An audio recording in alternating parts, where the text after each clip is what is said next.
C'est un projet qui a été mené par la CPTS du Sud Toulousain en collaboration avec les soins primaires, les cardiologues de second recours et le CHU sur un territoire qui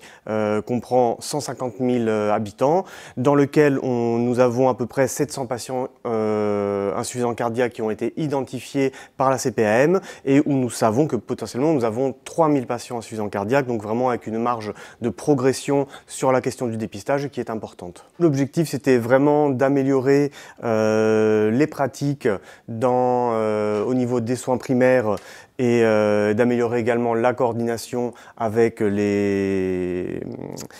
cardiologues et également avec le centre de référence, le CHU. Donc nous avons pu créer deux outils. Tout d'abord un référentiel de prise en charge des patients insuffisants cardiaques à destination des soins primaires, donc avec vraiment des fiches pratiques pour titrer vos patients insuffisants cardiaques, réaliser la titration médicamenteuse jusqu'au bout, des fiches pratiques également pour bien vacciner ces patients, bien dépister la carence martiale, savoir où adresser les patients qu'il faut supplémenter en fer.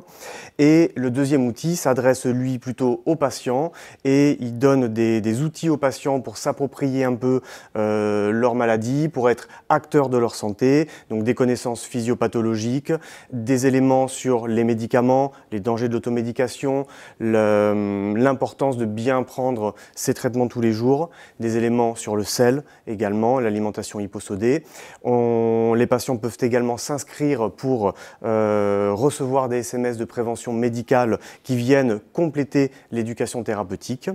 Et donc ces deux outils-là ont été par la suite diffusés et présentés sur le territoire par tout d'abord une grosse action de formation avec les équipes du CHU, les cardiologues de second recours de la clinique et les équipes de soins primaires, et également par des plus petites formations partout sur le territoire, auprès des maisons de santé et des EHPAD. L'intérêt de cette initiative, c'est qu'elle a permis la création de ces outils en faisant se rencontrer des soignants qui ne travaillent pas toujours ensemble, le premier recours, le second recours et le CHU. Donc ce sont vraiment des outils qui sont co-construits et qui sont ensuite diffusés sur le territoire.